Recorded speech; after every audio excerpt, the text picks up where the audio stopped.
Ladies and gentlemen, welcome back to Locked In Podcast, Season 3, Episode 15 here today, presented by LifeVantage. Today, we're going to be joined by a former captain of the Michigan State golf team, a decorated collegiate golfer with a long list of accomplishments. He's a two-time winner of the GAM Championship, a Michigan Amateur Champion, an academic All-Big Ten selection, a Division I All-American Scholar, and one of the most consistent golfers in Spartan history. Please welcome August Meekhof. How's it going, guys? Thanks for having me on stage. I really appreciate it. Of course. How's it sound to listen and hear all those accomplishments that you've accomplished at the collegiate level? Sounds good. I'm still pursuing golf at the moment, so still want to get a couple more accomplishments, obviously. But no, it feels good. Sure. Yeah, I had a great time at state and loved it. Go green, baby. Go green. Go white. I love it. Yeah. Yep. But guys, you can follow August on Instagram here. I'll put his Instagram as displayed on the screen. It's August_Meekhof. Make sure to go give him a follow there. August, I do see that you have Titleist in there. Are you sponsored by Titleist? I am. They don't pay me for anything, but they give me equipment, clubs, balls, shoes, apparel, and then with Grayson for my clothing. So okay. Yeah, that's awesome. So you get free clubs whenever you need them. Is that how that works? Yeah, pretty much. You can't just get like over and over again, but once it's a little worn out, yeah. That's so awesome. That's great. That helps out a ton. Obviously, I could use some new golfs. I just bought a whole new golf set this year, man. I mean, it's not cheap for sure. No, it's not. So it helps out a ton. Right. All right, so let's get into the interview here. Ask you some questions, and we'll go flowing through here. So. Early life and your background here before we get into your career at MSU. At what age did you first pick up the game of golf, and what inspired you to pursue it? Well, I started playing as early as I could walk, really. I started in the backyard. My dad started when he was out of college. He also went to Michigan State, and he was a tennis player, though. He taught tennis at Michigan State, but he started playing when he was out of college, got real into it, and me and my brother would just go in the backyard and hit, and until we were 4. My first tournament was up when I was 6, so started off pretty early. Really early. And then ever since then, my grandpa and my dad both my grandpa played college golf at Grand Valley a while ago, but he played, so he got us into it, and I was hooked from a young age. I loved it. That's awesome. Yeah, starting that age and playing golf in tournaments. How were you shooting back at 6 years old like that? If I go back, I was great. I think I was consistently around like 45, but it was from way up. Like we're not playing from very far. Like in the middle of the either way, that's impressive, though. That's impressive either way. But it was fun. It was called the U.S. Kids Golf Tour, so my dad was able to caddy for me in those events. Nice. And when I got older, it was all mainly individual, but for sure, start off young. That's sweet. Did you play any other sports when you were growing up, or was it always golf? I actually did wrestle for a short period of time. I played basketball though growing up. I started my fifth grade, and I played up until the senior year of high school. I played freshman year in high school. Took sophomore year and junior year off, and then coach wanted me to come back out and play senior year, so went out and played senior year at Allendale. Nice. And what made you stop wrestling? Was there something did you just not like it, or what was the whole thing? I didn't like it at the time as much, but I played basketball, and I was like, nah, I like basketball, and I'm way better. So right. Yeah, you got to start maybe 2 months. Yeah. It's the same thing as any other sport, though.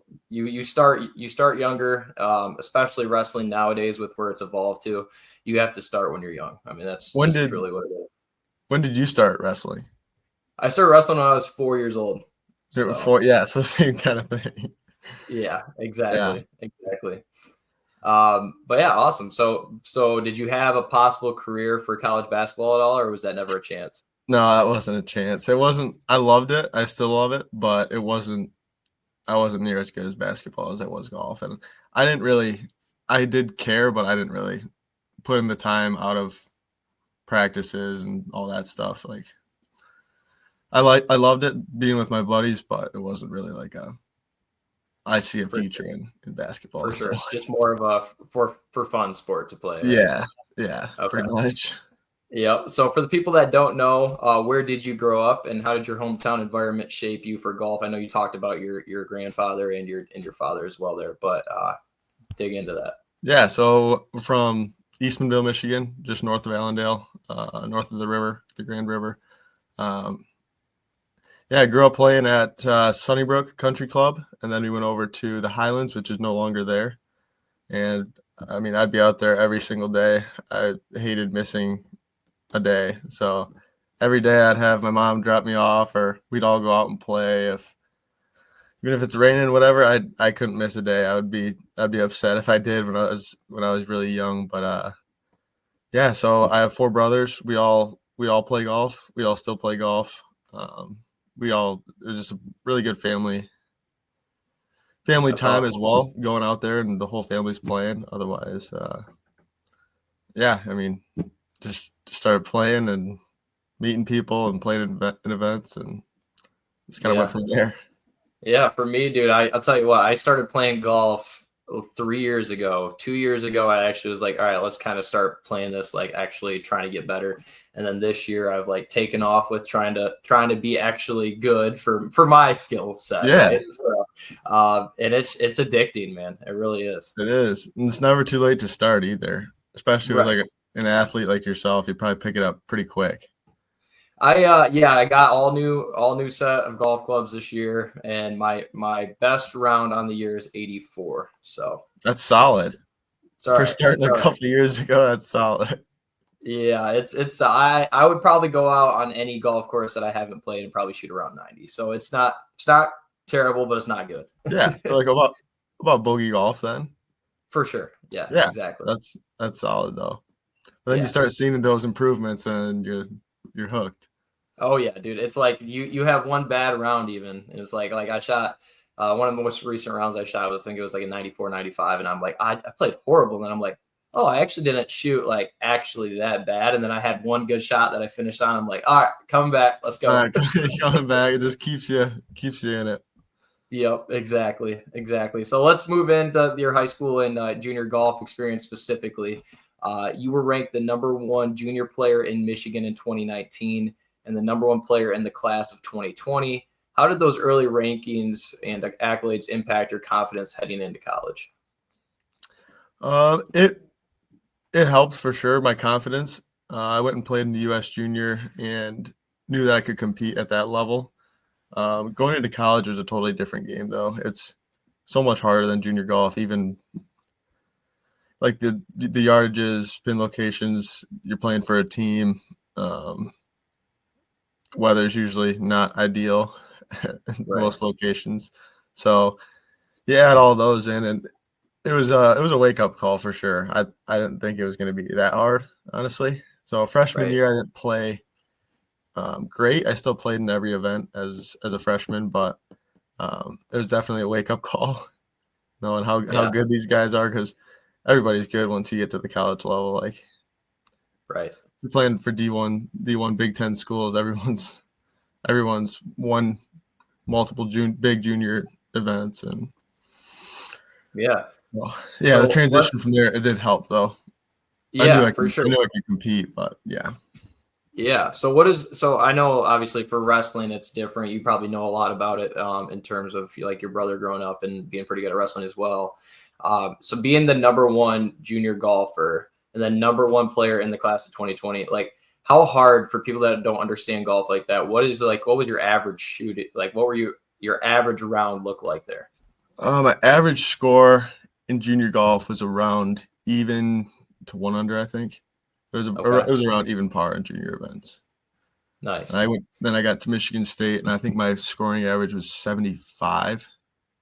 So I actually Okay. went up like 3 my Okay. freshman year, which the courses are so much harder. Like you're playing 76, 7,500 yards. And Right. it was a wake up call for sure. But Most yeah, definitely. in junior golf, I was shooting around even. Okay.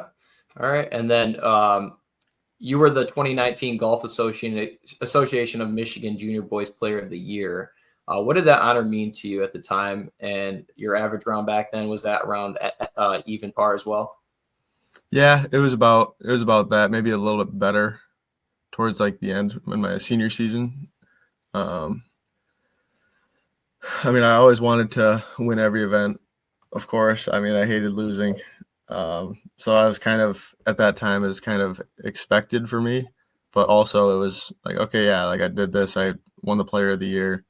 Like I'm doing it, and it helps with like improvement too. Like, all right, I'm here. Like, let's keep going. Let's keep at it, and see what we can see how good we can get. Really, so For sure. it was kind of addicting at that point. Like, it Right. wasn't like, oh yeah, I'm ranked 1. I'm kind of sad. It was just like, let's see how far we can like take this. So For sure. For sure. So what do you remember most before we get into your college career here? What do you remember most about qualifying for the U.S. Junior Amateur and taking 16th there? I know that's one of your accomplishments coming out of high school. yeah, so I played in the qualifier at Kaufman, Ellie Kaufman at I think it was it was 2 spots. It was like 60 to 80 guys for 2 spots. Okay. And I shot 70, then won in a playoff on the first playoff hole. Made birdie and won the first playoff hole. So that was the first U.S. junior I had qualified for. That's awesome. I had missed it by 1 my freshman year of Okay. high school, which was tough. But Yeah. so that was my last try because I was too old by 2 weeks to play the following year. Okay. So it was Yeah. kind of I was super excited to win the playoff hole, but then in the stroke play portion, I was leading it through like 38 holes. Okay. And then at that time, Michigan State had already I'd already committed to Michigan State, so it was just kind of like playing more free, I guess. Like, I'm already going to state, like. So I was 16th in the stroke play port, or ranked the 16 seed, and then lost the first round to a kid from Australia, Oh, geez. Okay. which was tough, but Yeah. um, That's it was crazy. a good match. It was a good match. Okay. Yeah, that's awesome. Yeah. So now let's dig into the Michigan State career here. Wrestling is a hard sport to get recruited for Division One. How hard was it for you for golf, and what offers did you have coming out of high school? It was I think pretty easy. The decision when it got down to the end was kind of difficult, but my dad and we went and visited I think 12 D1 schools, a couple down south. Okay. Um, Actually, most of them were down south. The only one up north was like Michigan and Kent State, Michigan State and Kent State. Okay. And then Yep. it was like we went and visited Auburn, Ole Miss, Wake Forest, South Florida, um, Mississippi State was kind of in the mix, and then Washington. We didn't go out to visit Washington, but they were interested. But the top 3 were Kent State, Michigan State, and then South Florida. Okay. Okay. That's awesome. But So what made you choose Michigan State as your college career? Like, that's where I wanted to go. so that was my first offer. I initially actually wanted to go play South. I wanted to play for a Okay. Southern school just because they play year round. Right. So they offered me end of my freshman year. And so they said, just take your time. They were awesome about it. Just take your time. Yeah, go visit wherever and just let us know by this time next year. So we Okay. went on all those visits. And the more I visited, the more it was clear that I wanted to go to Michigan State just Okay. because I knew most of the guys on the team pretty well. The coaching staff has always been awesome. That was a big deciding factor is the team, the coaches. That they're just, like you say, Michigan State is most teams. When I was there, I'd say it's a family environment, but it really did feel like it.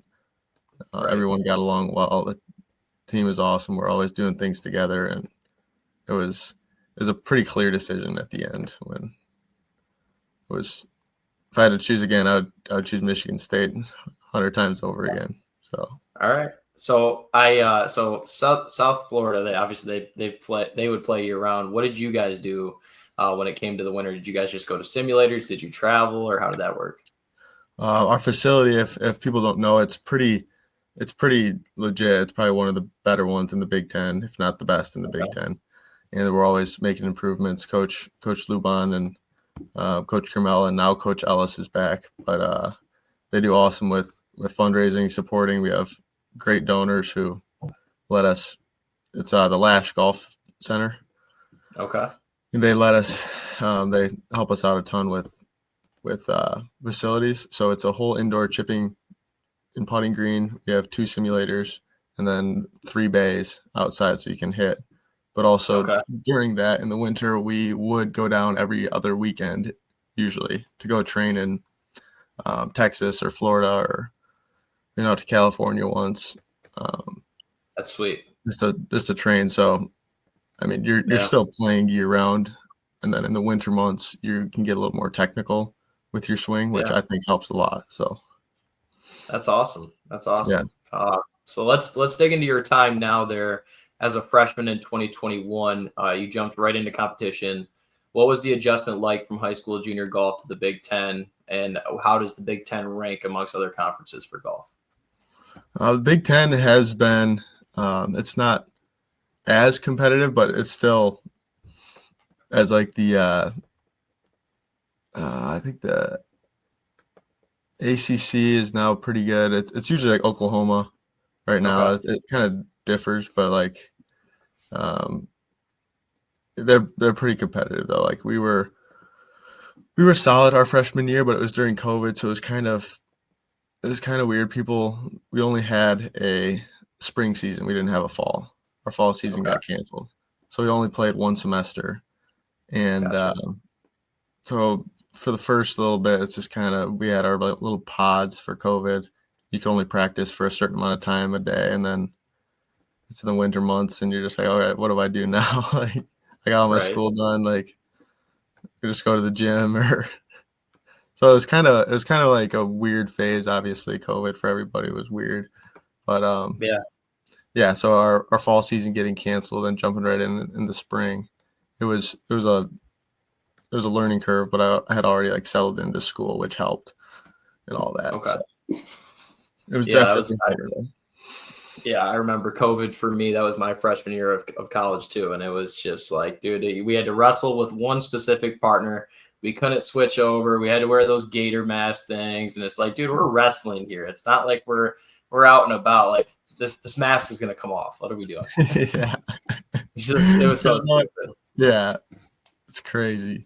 How much Yeah, harder was it for? Because I know D1 wrestling is a lot harder than any other sport to get any offer for because yeah. there's It just was. not as many universities, correct? Correct. Yep. So correct. And they've adjusted. So obviously NIL has changed a lot of it. But I mean they've adjusted scholarships, like how many you can get per team. But like for me, I mean, once you win something nationally, that's a little bit bigger. If you win state, it's good. It's another notch on the belt, but you have to beat some guys nationally. So it's all about going to the big tournaments. If you do well at one of those big tournaments, then your odds of getting, a full ride are actually pretty good if you win or if you take top three at some of the biggest national tournaments. But it's definitely not easy for sure. Yeah, yeah. Yeah, yeah. So let's dig into the sophomore year then. So sophomore year, you posted a 71.84 scoring average, the fifth best in program history at the time. What clicked for you that year? Like what clicked in your game? I know golf is very mental and physical, but what clicked for you specifically that year? I think more of it was mental. I put in a lot of time. If I wasn't in school or at the gym, I was practicing. I was being really. I think I was working harder than ever because freshman year it was like, all right, this is a different kind of challenge. So I'm gonna have to put in the work. Like, so I think my confidence kind of came from me putting in the work, from the Yeah, hours that I would put in. yeah, So I think I just worked way harder. I was in the gym more, get my body right. Yeah, that was pretty much it. Then obviously from there, your mental game will follow. Just For trust the sure. process, trust that you put in the time to prepare, and then just go out there and play your game. So let me ask you this question. Okay, this is a specific me trying to be better at golf, but I also go to the gym 3-4 days a week right now. And I crank my body out. I get really sore. So what do you do specifically that's for golf movements? And then do you find it like if you hit the gym really hard that it's a lot harder for you to hit the ball well, or like what do you got going on for your regimen there? Yeah, so I learned that pretty quick. I went into Michigan State at 167 is what I weighed when I Okay. was a freshman. And then during Mhm. COVID, I got up to about 212. So I just put on Okay. a ton of weight. And I was Yeah. actually swinging it slower until Okay. I like kind of actually started doing my golf lifts again. And then I think I gained like 10 mile an hour once I actually of club head speed once I actually figured it out. But yeah, going to the gym and hitting when you're sore is way harder. Right So now, so what's your golf movement? So like when you say your golf movements, what do you do specifically for that? Is a lot of rotational? Like what are you doing? rotational, explosive. I'm working with trainer Christian Koch. He's out of Holland. He just got a new place, and working with him, and he's helped me out a lot. Obviously, we did workouts twice a week at State in the mornings, Uh-huh. but he's helped me out a lot too with exactly how to like nutrition, how to train the right ways, um, all that stuff, I guess. So it's a lot of more Okay. explosive, not heavy lifting. Like as much as I love to, bench or do any of the fun lifts, Right. it's not really great for golf. No, But exactly. And that's my favorite is benching. So I'm like, yeah, man, I go out there, I bench, I'm putting up some weight and I go to the golf course and I'm like, oh, I can't even get my dang swing back here, man. yeah, it's tough when you're lifting heavy. I don't know. So during season I can't lift heavy. Right, right. I can't. You just gotta do it with your explosive, rotational movements, and then just kind of Yeah, leave it there, right? it's more of like a workout instead of a lift. Like For sure, it takes about for an sure. hour for me to do like the full circuit that he gives me. So it's more of like fast paced, like box jumps, um, straight to like kettlebell swings, straight to more explosive, to RDLs, to all that kind of stuff. It's more strengthening my base instead of upper body. Okay, But yeah, it's not lifting, maxing out on right, bench. That's not what I'm doing. right, As for much as I sure, want to be. right. So you went on to become an academic All Big Ten selection, an All Big Ten tournament team member, and eventually the team captain your senior year. What did that leadership role mean to you there? It meant a lot. It was the team was awesome, but being a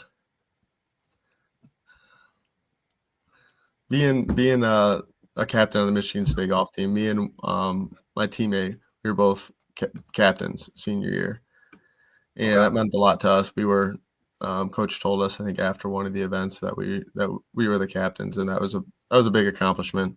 Um, just to see that, like our work that we did, like keeping guys accountable, all that kind of stuff, like didn't go unnoticed even when nobody was around or what we did. But so that sure. was I was pumped about that. Yeah. Yeah. So what did you get your degree in as well? So I was trying to get into the business school. Didn't do well in CSE, which is a computer programming class Okay. with Python, and I'm not huge into that. So Hmm. tried to get into business school twice, and then switched over to econ with minor in business. Okay. So Awesome.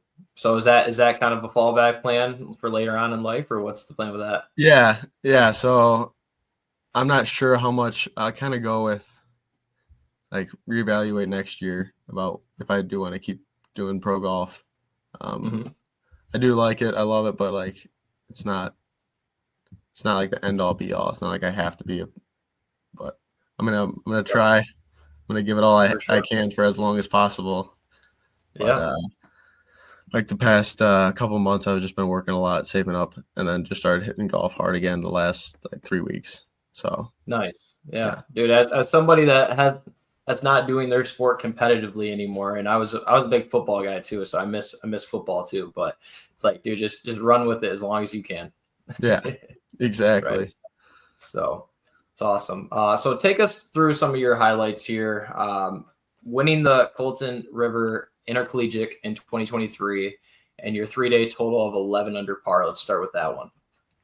Yeah, that was so. I had always been close to winning a college event. I always obviously wanted to win at least one during my time there. That was down in near it's in like Hilton Head, Okay. South Carolina, and Yep. we went and played. Team was looking good. I think we took third that year, so we played solid. It was a really good field. Shot 68, 66, 68. Okay. Win by one over One. That's win crazy. by one shot over the kid who played in the Masters actually that year, and a couple really high ranked kids up there. But That's that was a big crazy. win. Yeah. Team was playing good. I was pumped. That was awesome. Yeah. That's so is that one of your favorite wins there? Yeah, that was definitely one of my favorite wins. We hosted that event too, so Okay. all the support out there. There was so many, the volunteers, the just all the donors that we have that were out there supporting. That was a pretty sweet win to finally get one, because Yeah. sophomore year I we were actually winning Big Tens. I was winning with 3 holes left. I didn't know this at the time. Doubled 16, hit it in the water on a par 3. It was probably blowing like 40 into us. Made double, and then went par to lose by 1, and our team lost by 1. So like, Oh kind of man. getting it after that, like Yeah. actually doing it like under the gun, that was huge for So confidence. that's actually the next one here. So top finishes in the Big Ten championship: third in 2022, fifth in 2024. So the one that you're referring to is the 2022 one. Yeah, that was the 2022. That was Yeah. tough. And then after 2 rounds, actually in 2024, I was leading. Me and my teammate were both tied for first going into the Okay. final round. So that was, I mean, it's golf. It's so hard to win out there, but Right. that was still tough. We wanted that one pretty bad. For sure. Yeah, that's got to be tough. And for the people that don't know how collegiate golf works, so how does that work in terms of individual and team environment? Like, how do you compete there? Yeah, so we have 5 players who actually play. Sometimes we'll have an individual playing or just there in case someone gets hurt or something happens. So it's 5 players count 4. So the best, Okay. your 5 guys go out and play, and the best 4 scores count for your team. Got it. So Awesome. And then the individual side, that's just like for the bigger tournaments there, is you kind of go out individual then to win like the Big Tens, for instance. Like if you would have won that, would that count for your team, or would that yeah, be your it would personal have. championship? Yeah, because Okay. I was playing for the team in Okay. all these events, but like just individually, I was like the lowest on the team. But you Okay. still can like win that individually.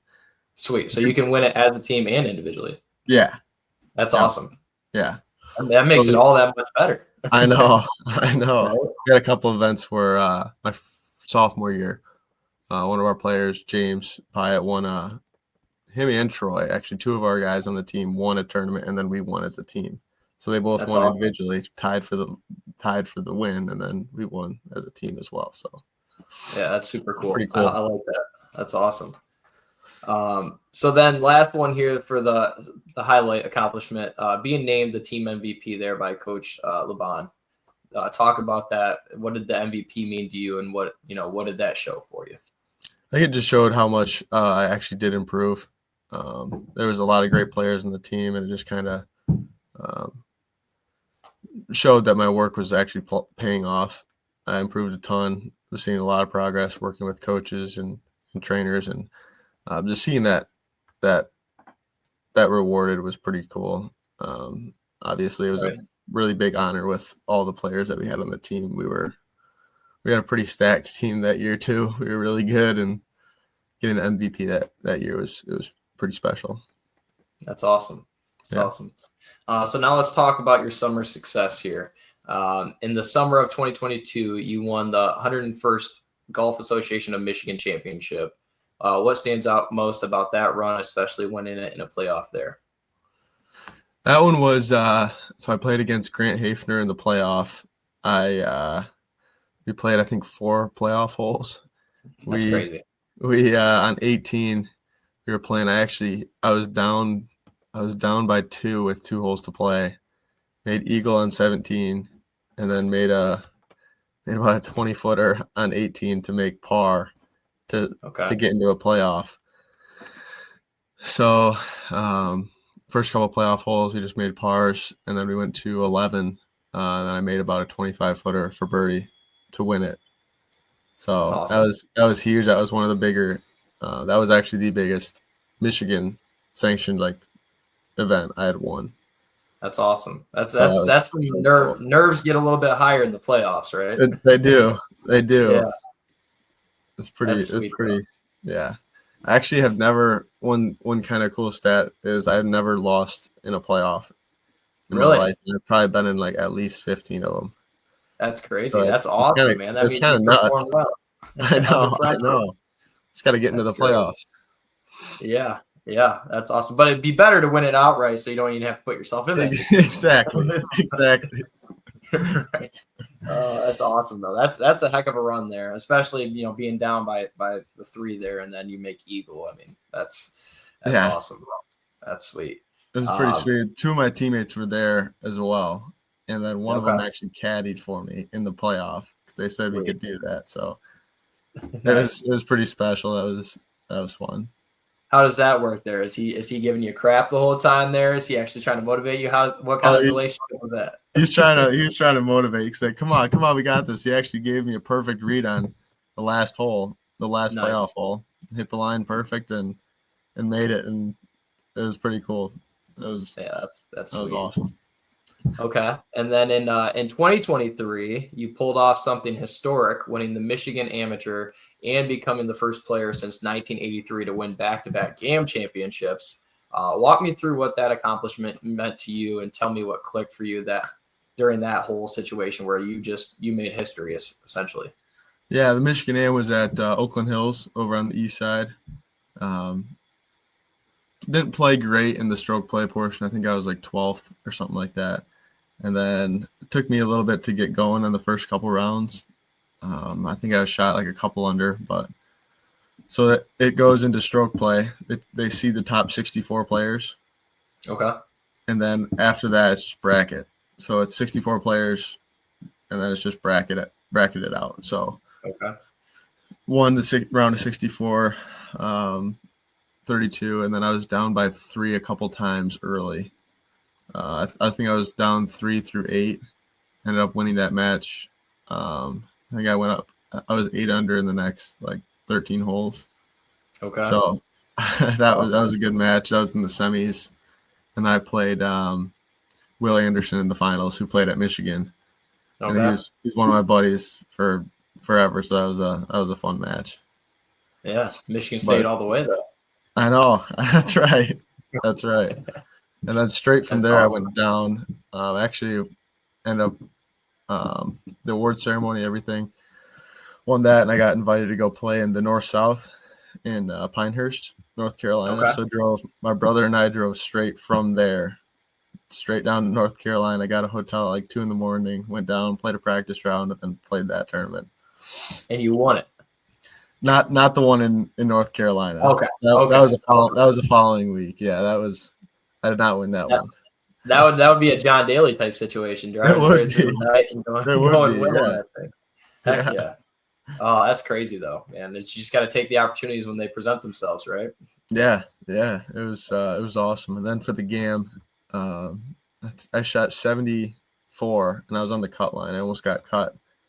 After if I would have shot another 74, 73, I think I would have got cut for the final round of the GAM. Okay. So it went 74, and then it was 36 the first day. I shot 74 in the morning, and then 66 in the afternoon. And the final round shot another 66 to win by, I think it was 2. Okay. For the second GAM title.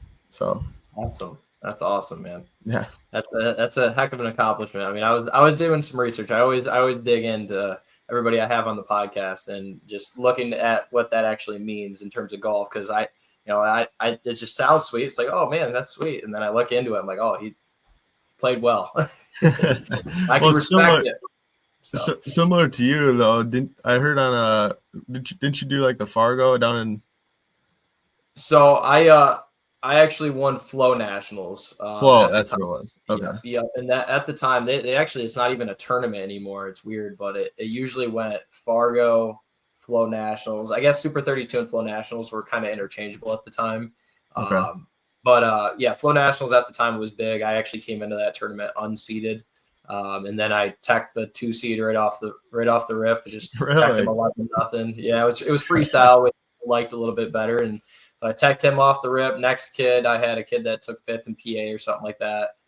Teched him as well. And then in the semis, I had this kid that won the national folk style NHSCAs is what they call it, and that's another really big tournament in the top 5. And yeah, and beating him 8-4, had him on his back the last 30 seconds. So that wow. was good. Yep, and he was the 3 seed. And then I had the 4 seed that upset the 1 seed in the finals, kid that ended up going to Michigan and ended up beating him 13-7 too. So That's so sick.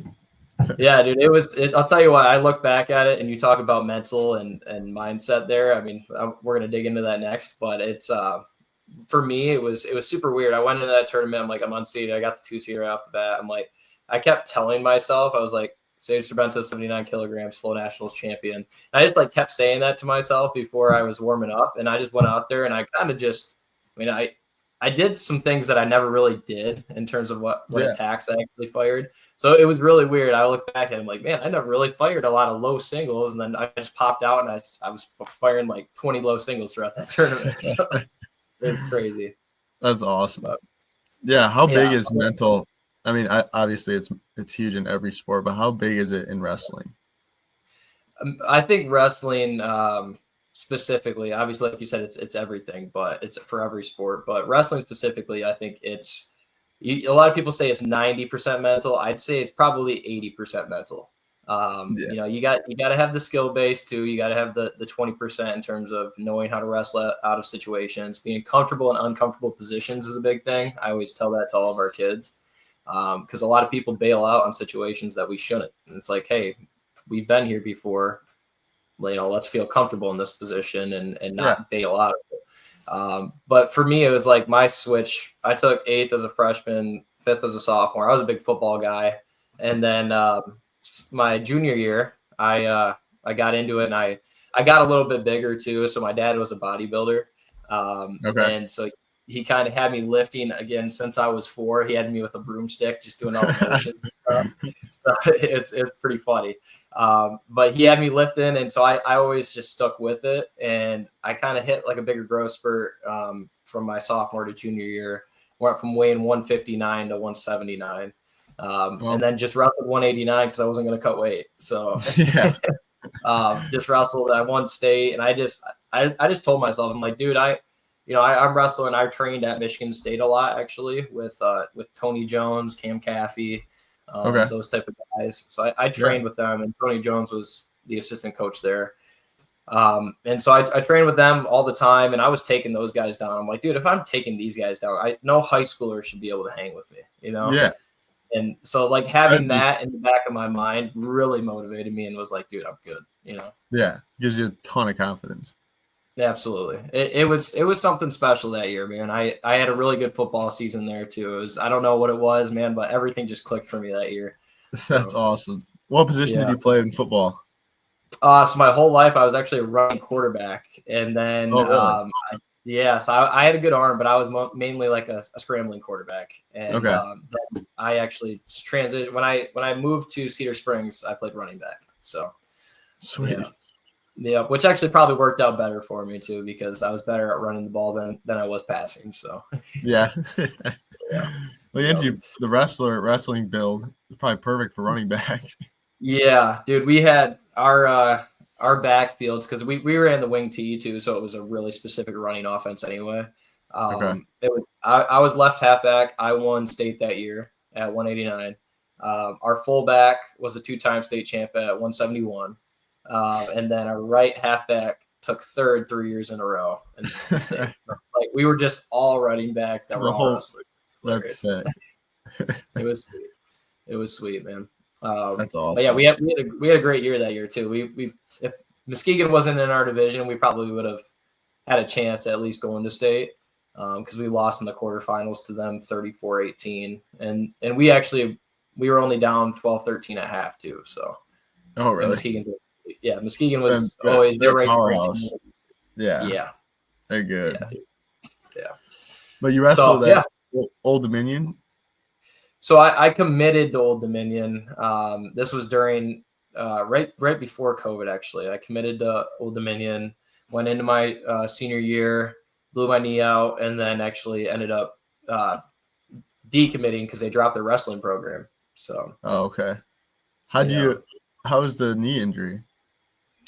It was coming back. I actually had a UCL tear on my elbow. So that was the end of my junior year. So you were talking about Fargo. I was actually a week before I had to leave for Fargo. I was training at Michigan State with Tony Jones and blew my elbow out. So, came back from that. That was the end of my junior year then. So before I could even go to Fargo, 9 months of recovery, came back in my senior year and was doing fine. A little bit still weary with the elbow. Ended up going into the finals, taking the kid down, went out of bounds, came back in. He tried to Granby off the whistle, and I had my knee posted out. And I had him on his back. I was holding him there, and he flipped out. His legs came down, and his whole lower body came down on my the side of my right knee, and it just bucket handle torn, flipped. Actually chipped a piece of my femur bone off and destroyed all the cartilage on the outside of my right knee. So. Yeah, that was the hard one. That was the worst knee injury I've had. So, that's terrible. Is it? Yeah. Does it still affect you now, or is it? Oh yeah. Yeah. Yeah. That's. I went to college. I actually started wrestling again with a brace from my hip down to my ankle, and I was like, dude, something feels weird. I was always really explosive and pretty quick, and so I was like, something feels weird. I feel off, and so I took it off. Went to a smaller brace and ended up realizing something was wrong. I actually retore the last little bit of the meniscus that was left in there, and it was just kind of hanging in my knee. And then so I had him take it out for my 5th knee surgery, and then I came back, and it was just everything was different. I wasn't explosive anymore off bottom. When I sat back in the in referee's position, I literally couldn't explode out. It was really weird. So that's so tough. Injuries. How was that? Injuries? Did you have a bunch growing up, or did it kind of just? So I had it started in 7th grade. At the end of 7th grade, I found out I had a discoid meniscus, which 1% of our population has, and I'm guessing you probably don't know what a discoid meniscus is, right? No. So, it's actually your meniscus on the outside of your knee, right? It sits over top of usually what's a trampoline, essentially, right? It's got a hole underneath it, okay, and bounce, to give you cushion, right? Yeah. And so mine was actually solid, and I had no hole underneath my meniscus, so it was more just doing this on the ligament. And they're like, yeah, we should probably go in there and shape the actual hole where your ligament's supposed to bounce off of there. And so I went in, they shaped it.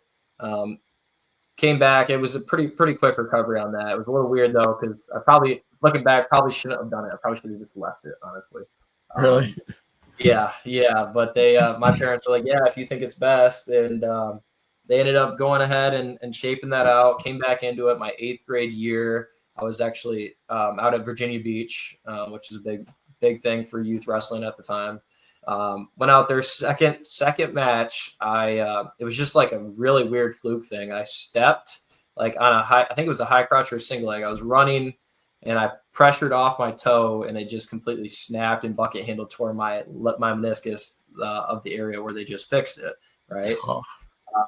So that one was rough too, because I couldn't move my knee at all. I was stuck in a half bent, half straight position, and so I came back. They actually ended up putting plugs in that one. And long story short, they effed it up. and they told me that I was going to have to, like, I wasn't ever going to be able to play sports again in high school. And this was in 8th grade. And so my dad's like, dude, he's an 8th grader. You're telling him that he can't play sports again over a meniscus injury. Like, this is messed up. Took me actually to Vail, Colorado, where they have the Stedman Clinic, which is like one of the best surgical clinics in the nation. Yeah. They did Christian McCaffrey, Tom Brady surgery. They did all them out there.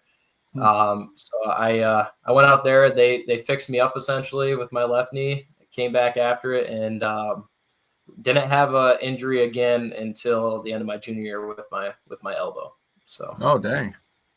yeah. Well, So that's my good left then. knee was good. Yeah. Yeah. So, but it was rough, man. I mean, injuries are a part of any sport, but the three on my left knee, 2 on my right knee, and then the elbow. I mean, my knees are definitely not good. So Yeah. Especially with wrestling too, like just put so much on your body. Like yeah. you probably, I mean, wrestlers get a lot more injured than golfers. Right, exactly. We're putting other people on parts of our body where they shouldn't be, right? Or we're hooking, Yeah, and exactly. we're bending our ligaments in situations like. For me, I still help out at Michigan Premier Wrestling Club now that we combined, and Sweet. it's and so I wear a knee brace every night. It's actually the Anaconda knee brace because I don't really want to bend my right knee, and so I just put that to the point where it's like really tight and I can't really move. And I still wrestle with all of our big guys. Like we have a 240-pound kid that always wants to wrestle with me nonstop, and so I'll like grab him and I'll wrestle with him. But So you're it's still into it yeah, it's a little like bit. yesterday. Yeah, yesterday I wrestled with a kid for 10 minutes after practice, and I woke up this morning and I'm like, ooh, knees are feeling it, man. Knees are feeling it. So, it's tough.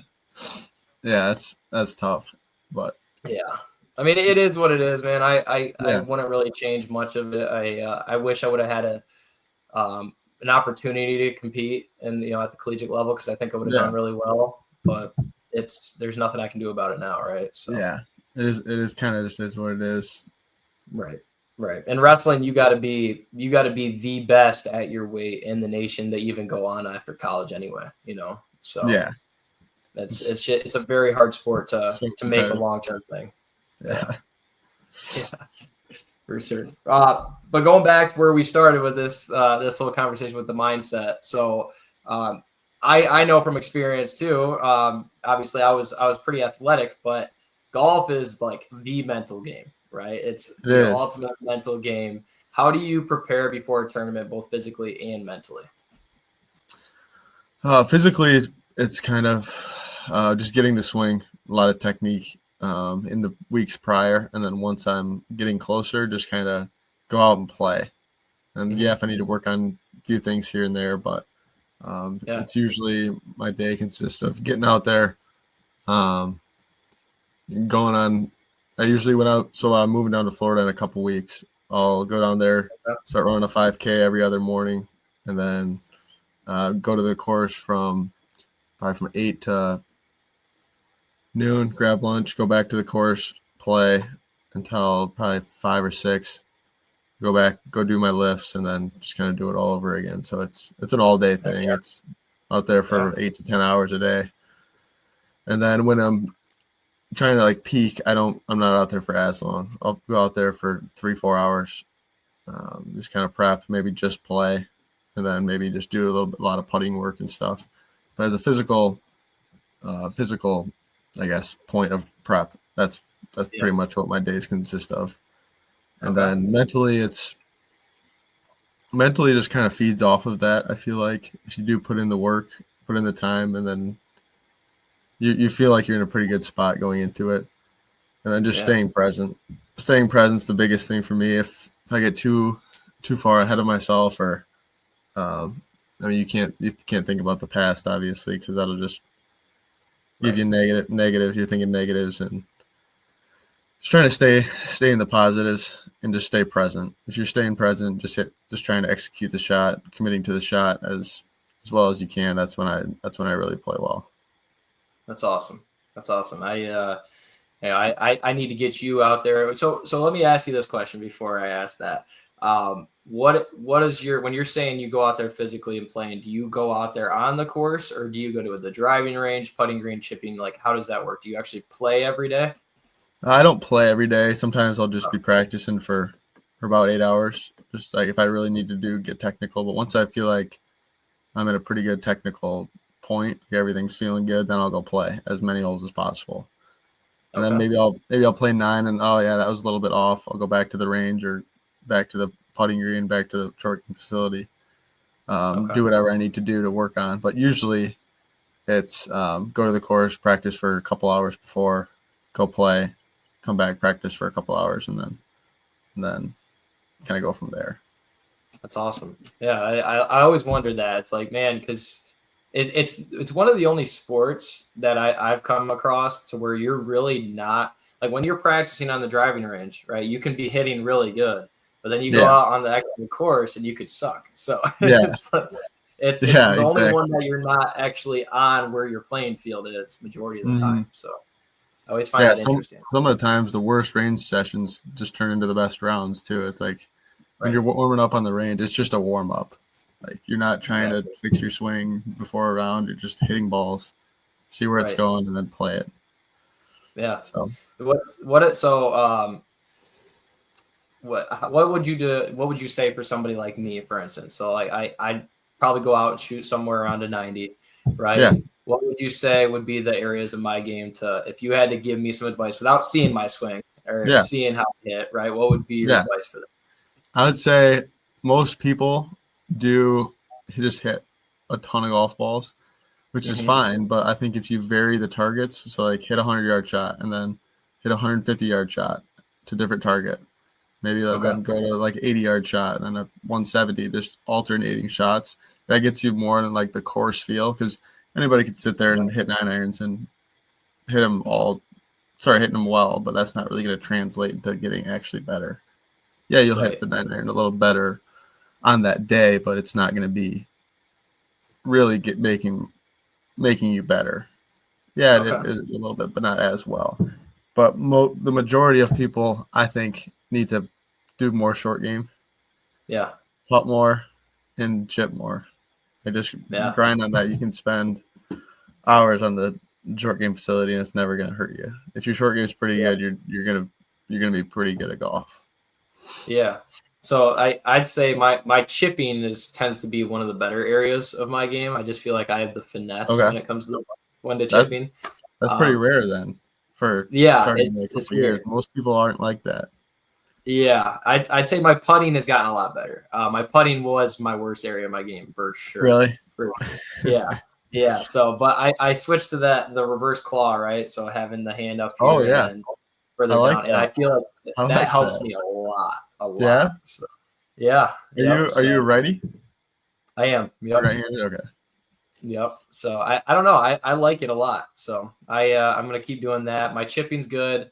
My irons I'm pretty solid with. I feel like I'm consistent with them. I don't pinch the ball like I should though, so I don't get the distance a lot of Okay. the time that I should with irons. Yeah. Um, my driver when I hit it good, but when I'm hit or miss, you know what I mean? Yeah. So So you don't like compress the yeah. irons as much. You were saying you don't like Yeah, compress the I irons. struggle. Yeah, yep. I go more. I've been moving my hands more in the front of my stance, which I've come to find is a better way to actually help compress the ball. Yeah. I don't know. Is that the best way to do it? Yeah. Yeah. Okay. Hands. If your hands are forward at impact, that's going to kind of lead to a lower or a better low point, which would compress Okay. the ball up more spin, like kind of not as like high. It kind of come out at a lower trajectory and Okay. a little better in the wind too. Yeah, I'll have to get you out to at least a driving range, or maybe we can play golf. Just give Yeah, me heck some yeah. pointers Let's do it. so I can beat everybody. Let's do it. I'm down So heck yeah, we got to do that at some point. for Um, sure. But yeah, so how would you describe your style of play here? Do you see yourself as more like technical, aggressive, strategic? How would you describe that? I'm usually pretty aggressive when I'm playing well. I like to stay aggressive because I don't like playing defensively. Like hitting to the I'll play a defensive shot if I have to, but for me, my biggest strength is my distance. I hit it like a lot farther than most people, so that's huge. I'm hitting irons into par fives, and some people are hitting 3-woods, or like even on par fours. If I hit a solid drive, I have a wedge in instead of a 9 or 8 iron. So it's that is, I think, my biggest strength. And right now I've just been honing in on wedges and putting, because that's really all the game is at this point. Everybody hits it solid, but if you really hone in your wedges and putting, that's the difference between the guys on the PGA Tour and guys like me who are trying to get there. It's just wedges and putting, really. Okay. So when you say you hit it well and you hit it far, what's your driver average right now? My carry last time I went in was about 315. That's crazy. 315 to 318, and then it rolls out to like 330. Okay. Usually. That's really solid. Yeah. Really solid.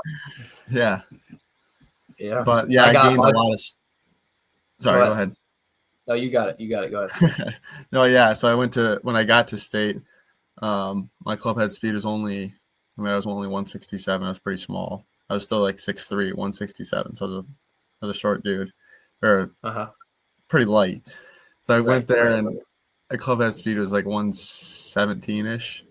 And then when I gained a lot of weight and muscle, I got up to like 128. Okay.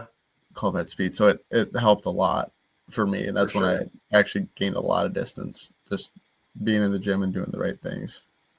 Okay. And then I got to ask you this, because this is what majority of people hit their 7-iron is like, 150, correct? Yeah. So what do you hit your 7-iron? Last time I was on the track, I was 186. Okay. Nice. So 186 to like 190, depending on how hot it is and whatever, but it's about 185 to 190. Okay. Awesome. And then wedges wise, what do you use for your wedges? Obviously, you probably have your pitching wedge, but do you have like what are your wedges range? Yeah, so I have 4 wedges, 60 degree, and then a 55, 56 bent to a 55, and then a 50, and then a 46 degree. Okay. Which is a pitching wedge, but it's not like my T100 pitching wedge. It's an actual wedge, the SM10. So nice. And then you hit all those pretty well now, because that's where you're hammering. Yeah, that's where I'm trying to dial in a lot. And I think the biggest thing for wedges is just club down. Like, I can. The biggest thing when I went to college too is I can hit a 50 degree 135 if I really need to, but just hit like knock down little pitching wedge, and that's what got me, I think, my sophomore year to get a lot better. Just learning things like that, like small little things, just like don't take a big swing at it. It's going to go up in the wind. It's going to spin way too hard. Like, just hit a chippier little pitching wedge. Makes it so much better. It's flighted lower. You can control spin. And just learning things like that from Coach Lubon, Coach Ellis, and Coach Kermel, and just being with the team, I think that's what helped me improve a lot. Awesome. Yeah, it's good. I mean, so you said you're aggressive. I tell myself I'm an aggressive player. The difference between me and you is that I'll go to a course and I'll see, it's a 250 par 4 over some trees. I can do it, but you probably could. So, yeah, I love it. So I go for it, man. My stay aggressive. I love that. He always gives me crap, man. He's like, well, he doesn't give me crap. He's like, dude, I know what you're gonna do. He always tells me to go for it. I'm like, yeah, dude, I'm gonna go for it. Will it happen? Nah, we'll see. Hey, but if it does, it's gonna make it that much sweeter. You know? Exactly. That's what I'm saying, man. I've had a couple where I had like a couple 280, 290 yard par 4s on some shorter courses, and I'm over the tree and I'm on the front of the green, and then I just feel like I'm great until I finish with a par or something. You know? yeah, exactly. So, how far do you hit it? Yeah, so when I'm hitting my driver good, the farthest I've hit it, and it was all downhill, was like 309 after the roll, right? But if I'm hitting good, I'd say I'm probably around 275, 280. I would say that's solid. So, And that's on the roll though. It's carrying. I'm not carrying 275, 280. It's like usually I'm rolling 275, 280. So yeah. It gets you in those golf lists. You'll be hitting at 340. I know, dude. I know. That's what I'm saying. You got to give me some lessons here too. I gotta. Hey. I don't really get my swing back all the way up here because I'm just like I'm too compact and I've got too much muscle over the years. So it's like I don't have the flexibility to come all the way back here. So it's tough. You're too big. You're too big for golf. I've told myself that before, but I'm like, nope. I'm gonna make it work. I'm gonna make it work. So. Oh, I love it. Harris is pretty good at golf though, and he's a pretty big kid. He's a big dude. I don't know how he hits it as far as he does, honestly, because he's pretty stocky. He hits it. He carries it about 300. Really? Yeah. Okay. All right. It's a big wide stance, and he just rips at it. Dude, he's solid too. He's really good. He is really good. What's his average? Like what is he average when he's going out? If he plays well, he'll shoot high 70s, low 80s. Like average probably. Yeah. Yeah. Really good. Yeah, so he beat me is what you're telling me. He plays well, he'll probably he's solid. He'll shoot like mid 70s if he plays well. That's really good. It's really around good. 75-ish. Yeah. Yeah. I need to stay more consistent in the low. Like I want my goal. My goal was to break 90 this year, and I've shot below 90 twice this year. So I broke my goal, but it's like I played a lot of golf this year too, though. Really, a lot of golf. So yeah, probably too much. You can't ever play too much golf. That's true, unless you ask my wife, and then my wife will tell you I played. Then she might say you're playing a little too much. For sure, but the father-in-law asked me to go, so then I just use that. Say, hey, get mad at your dad if you want to get mad. So hey, true. I have to do it. Yeah, so let's dig in a little bit more here. I got a few more questions. You've posted some seriously low rounds in your totals here, including a career best 65 at the Puerto Rico Classic. Do you remember what was working for you that day, or what was it? Your chipping? Was it your putting? What was going on for that 65? Yeah, that one I actually was hitting the driver pretty bad. I was just trying to hit it in play. I don't know what was up with that. Like on the course, I'm just trying to hit these huge cuts because I would just keep it in play. They weren't going as far, but my irons were pretty dialed in. I was hitting pretty much every iron I knew I'd hit within 15, 20 feet. So the irons were dialed, the putting was dialed. It was just pretty much making everything I looked at. I think I birdied all the par fives and got a couple more. It wasn't anything like crazy. Yeah. But it was just solid golf, like no bogeys, just pretty steady. And when you say no bogeys, right, which that's obviously for you guys, if you guys get a bogey and then does it drop you? Does it make you get into a bad mindset, or like what would you consider to be like, is shooting par happy for you, or what do you feel like going into each hole? Right now it depends on the hole. If I par a par five, I'm probably not going to be too thrilled about it because it's a par five, and it's usually a birdie hole, most of them out there, because you can get up there in two and have like a short wedge in. If I'm inside 150, like I'm trying to birdie. If not, though, it depends on the pin, wind, all that. Like, there's definitely par holes that you just try to make par on, and then there's birdie holes where you're trying to be a little more aggressive, not playing as conservative as you are on the par hole. So, like in the practice rounds, you're kind of going through that. Okay, like when I step up on this tee, like it's just a par hole. If you hit a good shot in there and make the putt, like, so be it. But don't be too aggressive on this hole. So the par fives, a little more aggressive. Wide open par fours, a little shorter, you can be more aggressive. But if it's you got OB water, it's a 520-yard par four, like you're gonna just try to make par. Just hit the fairway, hit it on the green and two putt. Like just get out of there with a par. Most par threes, actually every par three, if you make par in a par three, you're always gonna be happy. Right, exactly. That's always the hardest, right? I watch Bryson DeChambeau all the time on his break 50 challenges, right? And he's always like, make par par threes, man. Those are always the ones that they can't ever. They get a par on that, and they need to get birdies, right, to maintain the shooting 50, and they always end up with a couple pars on par threes. So yeah, it's hard. It's hard to birdie the par threes. Right. I mean, you got to be dead accurate, right? Yeah, especially in college, because I mean we're playing those usually at from 220 to like 240 at some points. So it's like That's you're crazy.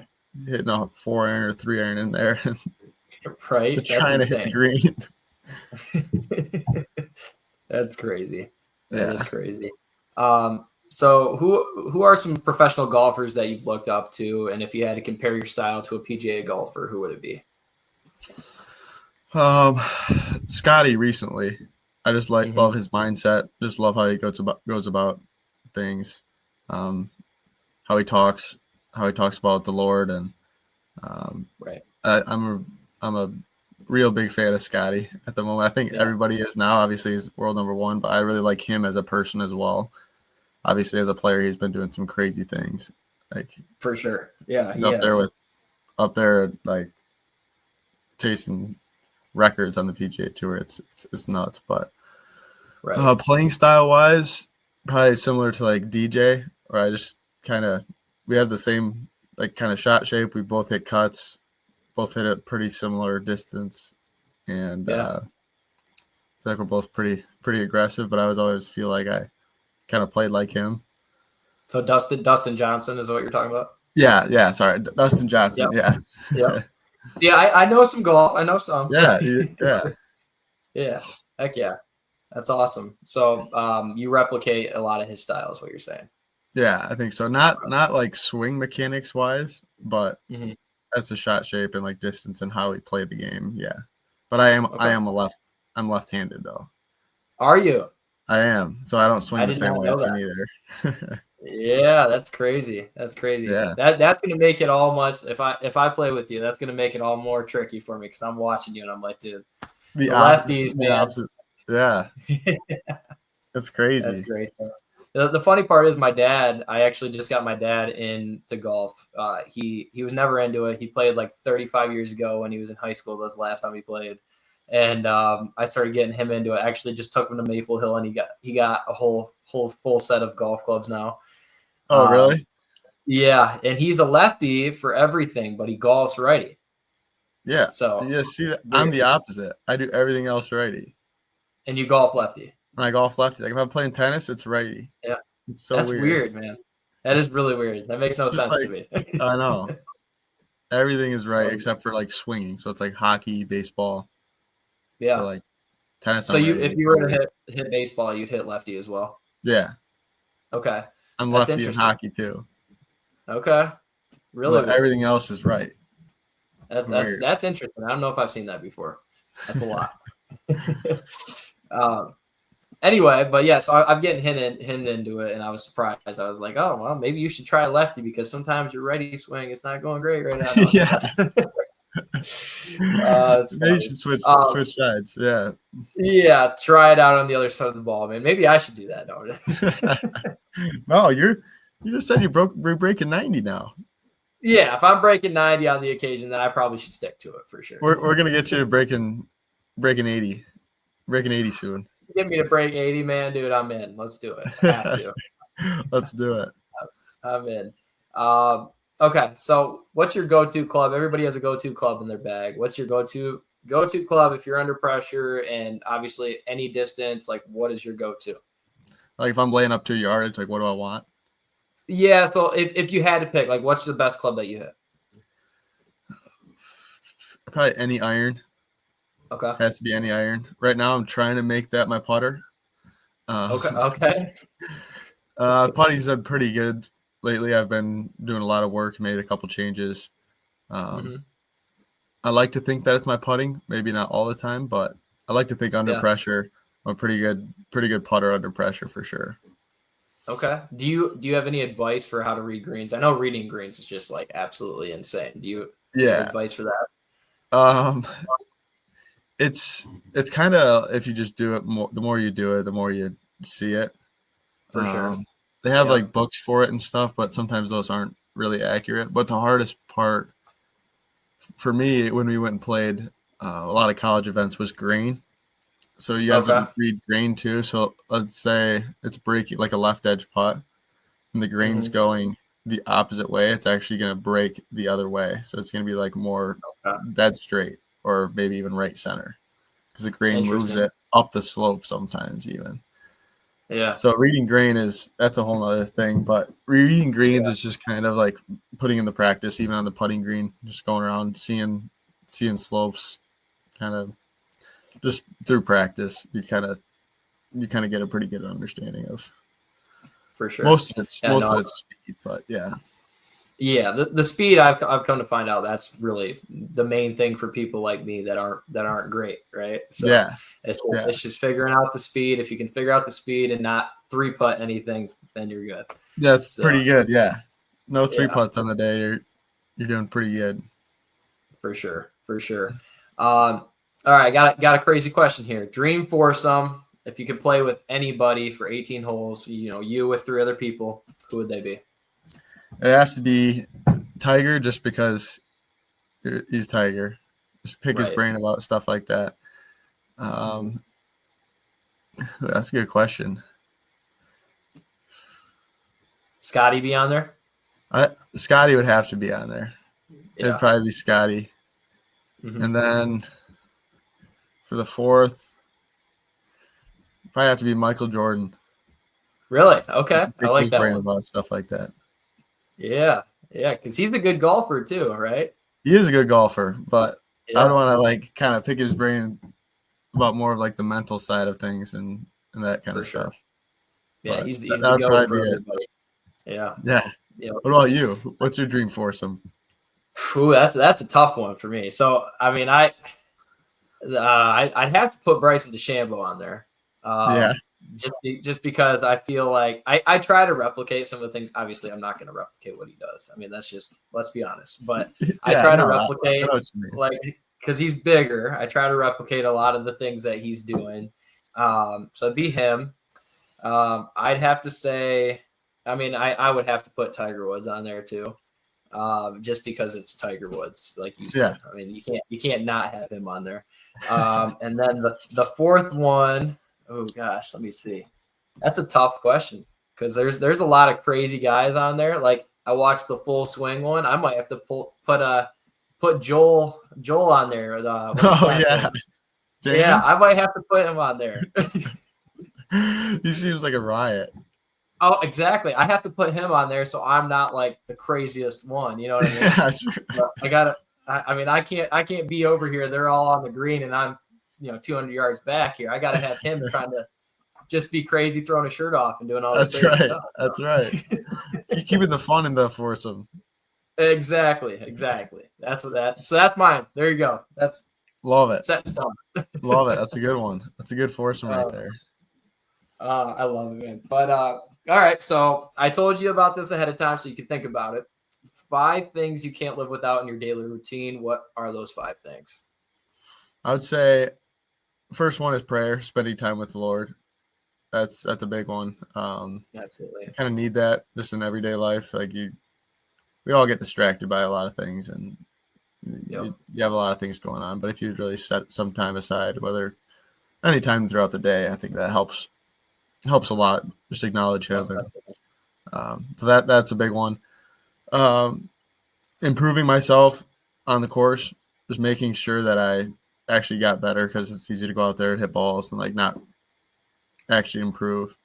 I think that's one thing I Right. gotten really good at now, is like practicing with a purpose, like knowing that I Yep. am getting better. Yep. Um, the third one now is just going to the gym. I love going to the gym. Whether it's, even if I can't get to the actual gym, just doing some sort of activity, going for a run, or even just doing a small workout just in the basement or something, and something like that. Yeah. That's kind of a need for me at this point. Like, it's just For addicting and sure. just self improvement. Um, Yep.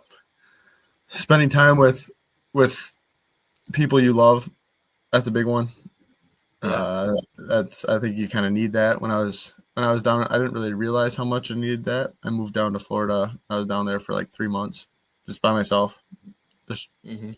trying to play golf and playing tournaments. Yeah, I see my buddies at tournaments and stuff, but Yeah. it like the family atmosphere that I've grown up with in my family at Michigan State. Once you don't have that, it's just kind of it's different for sure. 100%. 100%. And then the fifth one was that 4 or 5? That was 4. I need That was one more. 4. Doing game or making progress on a goal outside of golf, I guess. Okay. Whether it's planning on my future, thinking of what I'm going to do as a job if golf doesn't work out, kind of setting things in stone, making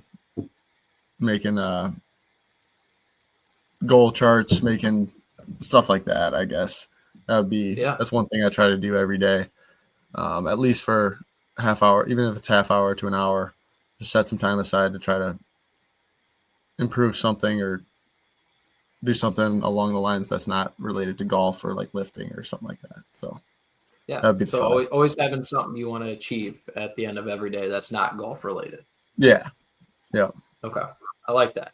Those are good ones. I like that. I like the prayer one too. I've been always digging in. I always do this 2 to 5 minute, just gospel look into it. Kind of breaks it down for me. I do that every single morning, and I just feel like at this point it starts my morning off good. It puts me in a good mood. If I don't do it, it's like, I need to have it. It's like the fix in the morning. Like it's my coffee, it's my caffeine. It's that other one for me. So that's awesome. Is it like a devotional? Yeah, so it's the Bible app where you get get the you get the verse fed to you, and then you can dig into it and you can read through the guided scripture. So yeah, it's really cool. Yeah, it's a great thing, man. I recently started it. I've been doing the Bible, the verse every morning. It's different though. You just read a verse. It doesn't really set a tone for you. Yeah, it doesn't resonate as much as if you actually like spend some time. Yeah, absolutely. I agree. Absolutely. Yeah.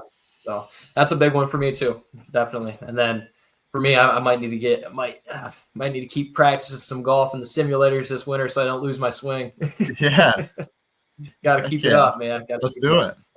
It's always in the back of my car too. It's always in the trunk. I always have my golf shoes and my golf set. No matter where I'm going, it's always there. You're ready for emergency 9.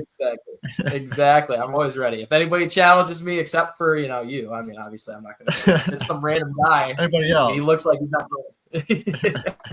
For sure. I love it. All right, so you've closed out a strong college career now. You just won actually the Michigan Amateur again this year in 2025. What does your day-to-day look like for golf right now, and what's your ultimate end goal? Right now, it's just kind of basically doing the same routine. My end goal is to make status on the PGA Tour or Korn Ferry. Mm-hmm. Okay. So I have Q School down in Dothan, Alabama, end of October. Okay. So it's coming up here pretty quick. I'm going to move down to Florida in a couple weeks to train down there, get ready, playing a couple tournaments before then. So I'm playing a 2-day October 6th, and then I'm playing in a 3-day October 14, 15, 16. Mm-hmm. And then playing a couple practice rounds, 18th, 19th, and then starts the 21st. 18, 19, 20. Okay. And then Q School starts the 21st. Okay. So my day-to-day right now is just prepping, getting my body in the right spot with my trainer. Seeing him twice a week, 2 or 3 times a week right now. Nice. It's awesome because he has like cold plunges, saunas, all that stuff. So it helps with recovery, not as sore the next day too. So for sure. Doing that right now. And It's awesome. That's awesome. And then, so if you could paint the next year, perfect picture for you, what would this next year bring for you in terms of where you'd be at and your success? Next year, I would love to be on the Korn Ferry Tour. I'll know that if I am. So I'm going through Q School right now. I'm through pre-qualifying. I don't have to pre-Q because I actually missed the first stage by a shot last year. Oh, geez. I had to birdie the last 3 holes. I went birdie, and then lipped out a putt on the last hole to miss it by 1. Oh. So that's why I'm going back down to play in this year in Dothan. Okay. So if I make that one, I go into second stage. If I make second stage, I go on to final stage. And if you get to final stage, you have status no matter what, either America's, Corn Ferry, or PGA Tour. Top 5 Okay. is PGA Tour status. 5 to 25, something like that, is Corn Ferry. Then the rest is America's. So next Awesome. year, I'll know by December 15, basically, if I'll have status on a tour. Okay. So that's Well, what the next year would look like. If I have Corn Ferry status, it's gonna make things a lot easier. right. So getting PGA Tour status, you have to take. I think you have to I think it's like top 5 or something like that in final stage. But Okay. All right. Yeah, Corn Ferry status would help out a lot. I have set weeks. I have a full set schedule. It can be more based out of Florida. Probably just buy a place, or not buy a place, probably just rent out a place in Florida full time year round, because that's a pretty good central area, and then just go to tournament to tournament out there. And I can be a little bit more settled down than just trying to qualify and trying to get status and playing in minor league tournaments. So yeah, that's most definitely. That's what the plan is. Yeah, that's all. That's an awesome plan. So you said December of next year is when you would find out if you're on the Corn Ferry? This December. It's upcoming. No, this December. Okay. Yeah. Awesome. Yeah. Awesome. Hopefully I'll be praying for you, man. That's awesome. Yeah. Yeah, appreciate it. Yeah. And when do you move down to Florida then officially? So I'll move down. Probably leave next Saturday, actually. Next Saturday. Okay. Next weekend. Okay. Not this upcoming, but the following.